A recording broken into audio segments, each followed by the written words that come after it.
passing day we are a better person, and it is probably the motto behind organizing such programs by the UGC, that faculty needs to be updated on a regular basis.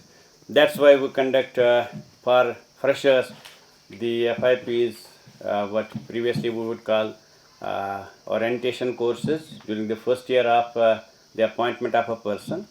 Then after appointment, then we have a good number of programs, be it refresher course in a specific subject, be it then faculty development program, a short-term program, and simultaneously we have been conducting a NEP orientation and sensitization programs.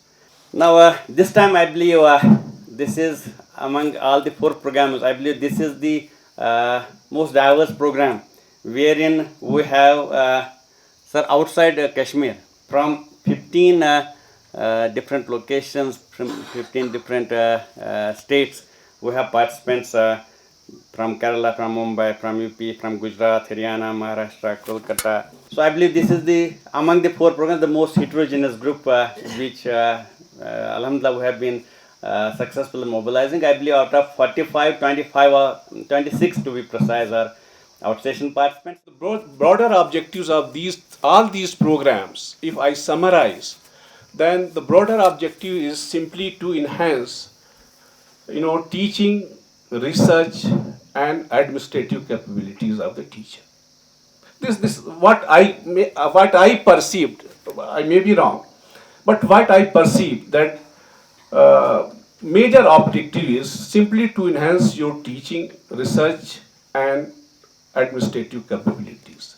And all these three factors, 3 points are important, not for your future progression in your career, rather for your institution where you are serving and for your country. You see that when I attended first orientation program at AMU, at that time we have very prominent resource persons, and they taught about, they took lecture on teaching pedagogies, and how to teach, how to different teaching methods. At that time I remember as a young faculty I have a lot of argument with the resource persons, the way what you are saying, I don't agree with the way of teaching, this is not applicable to my subject. So at that time, I did not feel that these importance of these programs, but later on I felt the positive impact of these programs. I also undertook one program, in one of the program they taught about evaluation methodologies also. That I will tell you the importance of all these things. So what I was saying, that broader objectives is to enhance your teaching, research, and administrative capabilities. Let me take one by one. For example, if you look at the research, enhancement of research capabilities, how important it is for you, especially for the faculty of social sciences. If you look at the India's aim in higher education, so India aims, higher education in India aims to acquire 5th position globally in research output. And second thing, that every accreditation or ranking agency give very high weightage to research component. Second thing. And third thing, the most important thing in your future progression in career is your research output. So you can judge the importance of this research component. But what I have observed during my last 37 years of career, 40 years of career of my teaching and research, that if we look at the contributors of research output in higher education, then in higher education we have universities. There are approximately 1,300, more than 1,300 universities in India. And second is colleges. There are more than 50,000 colleges in India. And you see that in proportion, the major contribution has to come from the colleges in this component. But unfortunately, the same thing is not happening. whatever contribution is being made, the significant contribution is made by the universities, only limited contribution is being made by the colleges. That needs to be looked up. And here comes the role of MMTTC, how they can help it, how they can help it, in encouraging teachers to go for research. And you see that second thing, what I'm saying, again, if you look at the contribution of the teachers from different disciplines, I may be wrong, I found that the contribution from social sciences, arts and humanities, and management is limited in comparison to the contribution from science, engineering, medicine, agriculture, food sciences, etc. There is a data for that. Just I was looking at the, recently, only in September, Stanford University has listed top 2% scientists of the researchers of the world, and there are approximately 2,22,000 researchers all over the world which come in the list of 2%. And from India, there are 5,253 researchers in that list. I was going through the list. I was shocked to see that only one researcher from history and one research from literary studies find a place in that list from India. This you see that situation of contribution from social sciences and arts in research component. That needs to be looked into. Colleagues, we are undergoing a tremendous transformation this time. And there are many reasons for that. One important reason is the technological transformation that has taken place. The technology has permeated all the spheres, and education cannot be left out. And that churning is happening now in our classrooms also. Because our students are no longer passive learners, they are the digital natives. They have all the resources available with them at the push of the button. So our pedagogy has to undergo a change. We are dealing with a new crop of the students who are arriving in our classrooms. In fact, my presentation after this session is more about holistic and multidisciplinary education, where I'll be also talking in detail about these digital natives and their characteristics and how our teaching pedagogies have to undergo a change. Second important thing that's happening is that there is a demand of the skilled manpower. There's a huge demand from the industry. They're not looking for the students with degrees. They want students with the skills so that they can excel. You see, one of the biggest challenges for our country, as well as for most of the countries the world over, is the growing unemployment of the youth. The degrees are not serving that agenda of providing the employment to the youth. So naturally, our approach of education has to change and create employable human resource for the industry, because at the end of the day, what do you want after a degree is a good job so that you can live comfortably. If my degree is not giving me a job, then probably that degree is not worth the paper on which it has been printed. So that's one of the realities. At the same time, in higher education, when we go after the skills, we are diluting our academic standards. So what's important is that we have to maintain a fine balance between the two. We have to grow academically strong, but at the same time ensure that the graduates and the postgraduates that come out of our institutions are also employable. That's why this multidisciplinary approach has been, put in the National Education Policy 2020 also, so that we maintain a balance. Then the third and the important thing is that besides our teaching pedagogies, I think our assessment schemes have also to undergo a change. The stress is more on the experiential learning. How do you evaluate or assess a student on the experiential learning with an end semester examination the way we have been conducting for ages? That also requires some sort of a transformation that's required. So I think the refresher courses like this, whether in physical mode or in online or offline mode, because I have a slight difference between the two, because before COVID, we did not accept technology as one of the alternatives of teaching and learning. But fortunately, that silver lining in the cloud of the COVID is that we accepted online teaching and learning as one of the mediums of the teaching.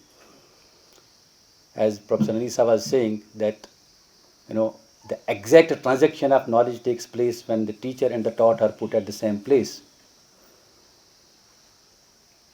But when you have a necessity like COVID, or in India, we have a necessity of the numbers, having 800 plus universities and 50,000 plus colleges, our gross enrollment ratio even today is around 25%. And we want to get to 50% in 2035, as is being promised for the Viksit Bharat 2047. How do we achieve that target in the physical mode? Even if we double the number of the institutions, which we have done over the past, decade, but these institutions, do they have enough number of good teachers, quality teachers, and infrastructure for proper teaching and learning? That is a question mark. So the alternative available is only to extend the reach of the teachers so that they can reach more students. So online and offline and blended mode is something that can be done. But it is always, as has been said, a pleasure meeting the people in person, because they say in Gurukul type of education, the teacher and the taught used to live together. So when the teaching was taking place, the student was also imbibing all those personality traits which the teacher had. That was actual transaction of the knowledge. But I guess in today's day and age, it's a luxury. Can we have that size of a classroom today when our gross enrollment ratio is just 25 and we are aspiring to be 50%? So what's required is a blended mode approach. And that's also now post-COVID a necessity in our classrooms. Our students have got now used to the online classes. They have got used to online assignments. They don't want to come to the institution every day. And there is a reason, because there is a teacher available online. If it is not his teacher from his institution, there are hundreds of teachers available on the same subject on the YouTube and many other portals, where from the student can take the theoretical as well as some other experiential knowledge. But what's important is that we, the teachers, have to change our strategies to engage with our students in a better way, so that we help them grow academically. We also help them to grow emotionally, morally, ethically, as well as on the count of the skills, so that they become employable. We believe, and given the fact that social sciences, because of the very nature of it is subject matter, is continuously under pulls and pressures, and it faces lot of challenges. At times it faces challenges, and at the same time it poses challenges. So I think this is quite timely, it's quite significant to have this kind of a refresher course. Well, speaking about this refresher course, I would say that the body of knowledge which is there within the discipline of social sciences, or we can say the social sciences in itself, is dynamic in nature. It is inherently rather dynamic in nature and is ever evolving. You can take up any of the subject matter. Don't confine yourself to a subject, the subject matter. You can talk of any kind of the social relations. You can talk about the human interactions, human behavior. You can talk of economy and polity, history, so on and so forth. You can see that as the students of social sciences, that historically all this has undergone changes, shifts, and we can see time to time, periodically, a new kind of subject matter has taken place. What was history earlier? What was sociology earlier? What was political science earlier? Conventionally and traditionally, the nature of the subject matter, though the basic fundamentals are there, but the basic, it has undergone the evolution, and it has undergone the change, shaping and reshaping itself. And what is the beauty of the social sciences? The beauty of the social sciences lies in the fact in its adaptation to the changing environment. Its response to the changes which have taken place in the subject matter. You can see as the subject matters have changed and evolved or developed, what way you are taking it. You can see social sciences have given birth and generated new theories. We are not stuck to those conventional theories. We are not using the same conventional concepts. We have changed it. We have changed it with the approaches, and of course we have given birth to new methodologies, which definitely is the heart and soul of any of the discipline. So we can see we have to adapt, we have to answer to these transformations. Now, when we talk of the evolution, when we talk of the change, when we talk of the transformation, one thing is very important to understand, that this evolution has expanded our scope of understanding to shift from the subject-centric knowledge to the interdisciplinary kind of the knowledge. You're getting me? We are no longer, we will be able to understand any kind of the situation, any kind of the complex kind of these social realities. For example, you're talking about the political shifts, you're talking about the economic disparities, you're talking about the gender disparities, you're talking about the globalization, localization, whatever you're talking about. We are not going to understand all these kinds of the complexities until and unless we are shifting to the multidimensional kind of the lens. That means social scientists are largely pitching and vowing for this fact, and there is a larger agreement on this, that we have to come out of the disciplinary cocoons, and we definitely have to integrate, we have to coordinate, we have to collaborate. Then only we will be able to understand any kind of particular situation, any kind of social reality, once we are using the interdisciplinary lens.